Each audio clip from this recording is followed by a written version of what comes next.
Age of Mythology Retold brings that addicting gameplay loop that Age of Empires saga is known for to the mythical world full of monsters and heroes from all kinds of cultures. It's got complex, strategic gameplay and fast-paced real-time battles, so can be pretty intimidating to new players. Well, today, let's make things easy with this complete beginner's guide to Age of Mythology Retold. But first, a word from channel partner Moly Energy. If you want good, clean energy for those long gaming sessions, Moly Energy is the drink for you. Their line of natural flavors are sugar, taurine, and BS free and provide you with a nice, smooth supply of energy instead of that heart-thumping panic attack of other energy drinks. Check them out at the link below and use code Colonel5 for £5 off your first order, or code Colonel for 10% off any order. Thanks to Moly for partnering with the channel, and now onto the video. Whilst the game comes with a series of story-led campaigns, the game mode that I'll be focusing on is Skirmish. This is where most people will spend their time, especially if you want the full game experience from start to finish. Heading into the Skirmish setup, we can honestly leave pretty much everything on default, but it won't hurt to get familiar with the options here. Game type does what it says in the tin and changes how the game will work, resulting in a different experience like faster progression or more starting resources. Creature condition selects what needs to happen for the game to end. Standard requires one faction to totally wipe out the other to claim victory. Conquest only requires one to lose all their units. King of the Hill introduces a shared objective that both factions fight for control over. Once it is held up for the required amount of time, they will win. Regicide requires one faction to take out all enemy regents. These are just some unique units to this victory condition, so if you choose this, keep them alive at all costs. Lastly, sudden death swaps your town centre for a fortified citadel, and losing it will lose the game. Over on the right is the technology tree viewer. From here you can see every culture and faction in the game with their tech trees. This shows you what tiers you unlock each unit, building, upgrading god power, so it's useful for mapping out what your priorities will be once you get in game. That said, it's hardly necessary to look through this before playing. Below this is where you have the player's menu. From here you can change the settings for yourself and any other players in the game. Players in this sense being whatever bots you're playing against, unless you're hopping straight into multiplayer, which I can't recommend, unless it's to play with some friends against some bots. You can choose from a few AI playstyles which will change exactly how they behave in game, and each of them are pretty self-explanatory. You can change the difficulty of the AI, and obviously the higher this is, the harder they'll be to beat. As usual, I'd recommend starting at standard, which is very easy, and working your way up from there. Sure, they might go very easy on you at the low levels, but it'll give you time to learn the basics before moving to higher later to hone your skills. Now the big one, Pantheon. This is where you select what faction each player uses. There's currently 4 cultures, each with a number of empires. The 4 cultures each play totally differently to each other, with different basic units, methods of gathering resources, and basically everything else you do in game. The sub-factions within these cultures change some minor buffs and bonuses to certain units, as well as the deity choices as you progress through the ages. While each one has a specialization which you can tell from their focus, none of them are incapable of doing anything. Don't think if you pick Poseidon then you can't use infantry, it's just you'll be more suited to gaining high level cav. I'll cover the gods and ages in more detail later, but for now if you want a recommendation for an easy faction to start with, Zeus from the Greeks is probably your best bet. The Greeks have a very simple playstyle that's the easiest to pick up when you're getting started, and Zeus has very simple effects that don't require much know-how to use well. I don't think anyone here would be a terrible choice when you're learning, but Zeus would probably be the easiest. The other settings simply allow you to choose teams and colours for each empire. Over on the right we have the majority of the game settings. Player count chooses how many players you want in the game. When getting started, I'd suggest a simple 1v1 as they're far easier to manage than multiple enemies at once on different fronts. By all means, turn it up once you're comfortable, but when learning, the less you have to worry about, the better. You can choose a map or simply leave it on random. Honestly, I don't really have a suggestion for an easier map to learn on since they're all about the same, but if you really want to keep things as simple as possible, a land-only map is just a little bit easier. That way you don't have to worry about docks or a navy, so it's one less thing to think about. Map size does what it says in the tin, and map visibility determines if you'll know the layout of the map upon loading in, or need to uncover it with scouts. Difficulty says the default bot difficulty for the lobby if you don't want to change them individually. Starting resources is just how many resources you start the game with, and game speed is again pretty self-explanatory. It changes a large number of things like building time, resource income and more, but the overall effect is a faster or slower progressing game. Allow Titans enables or disables use of Titans in game. These are end game huge monster units that can take on entire armies of less units by themselves.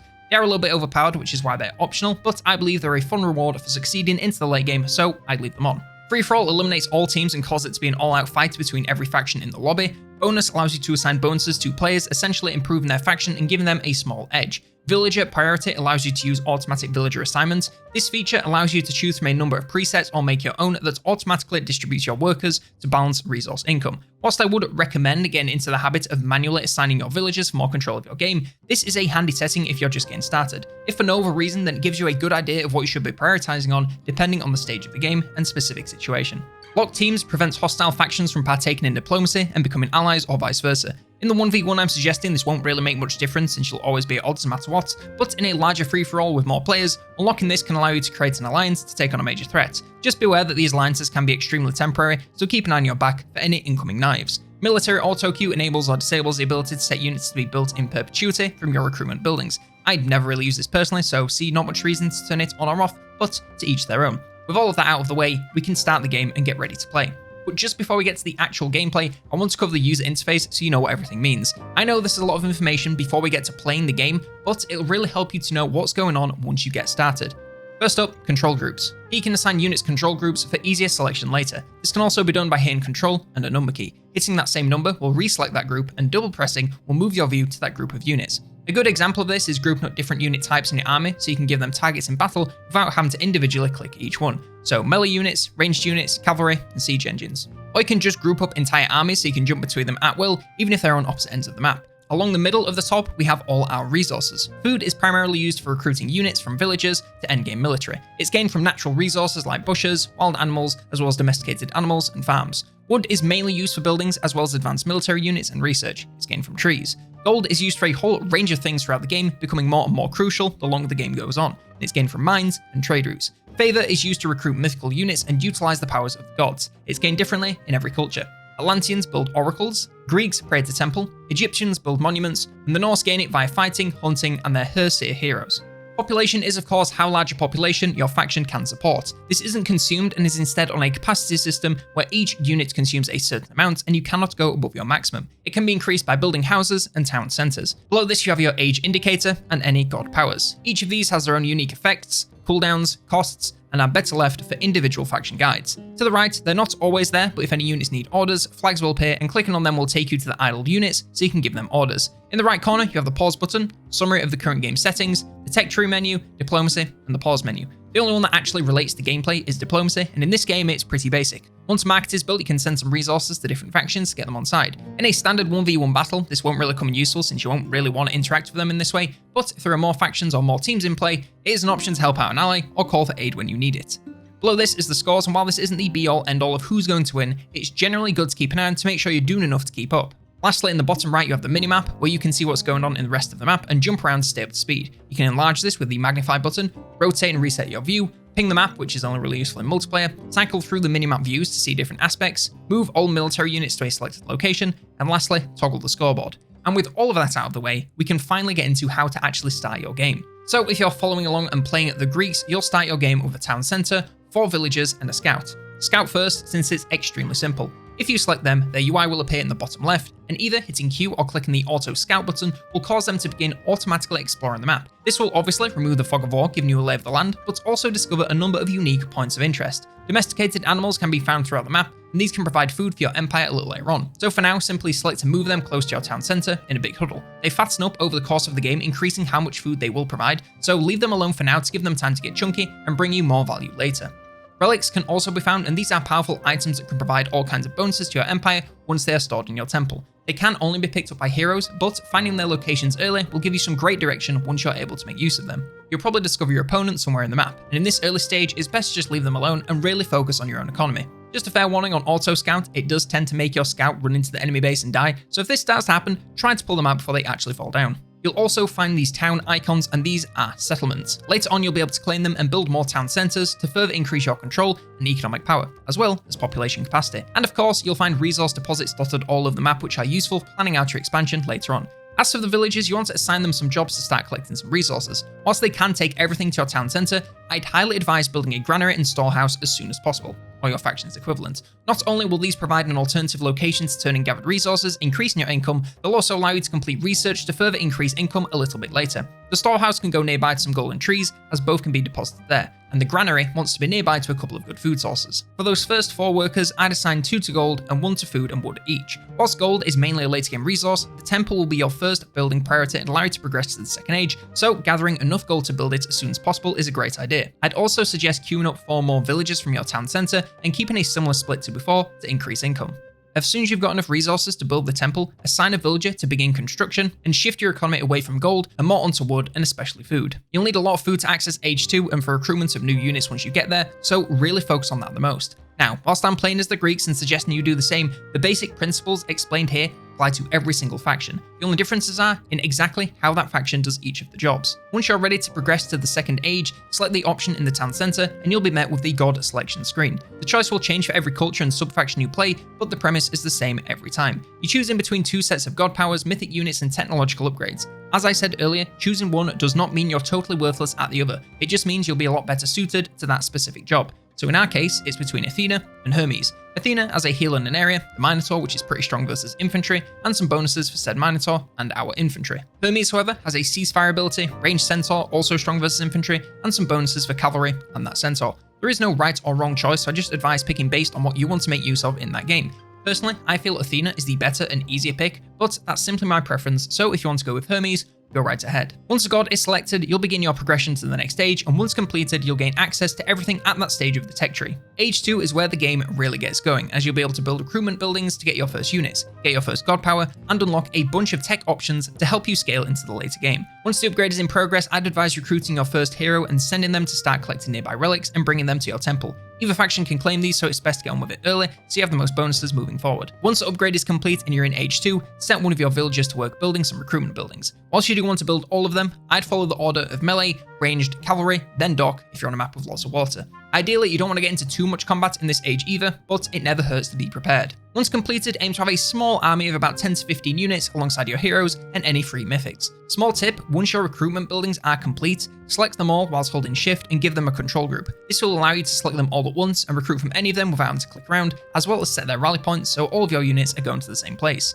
You'll also want to continue to scale your economy, and that means two things. First of all, keep recruiting more villagers. You don't want to go crazy and have like 50 of them, but steadily increasing it over time, focusing on food, then wood, then gold. You should also think about assigning a couple of villagers to worship at your temple. This will provide you with favor, which can be used to recruit more mythic units, complete certain research projects, and use your god powers. On that note, each god power you unlock comes with one free use, then every use after that will require favor.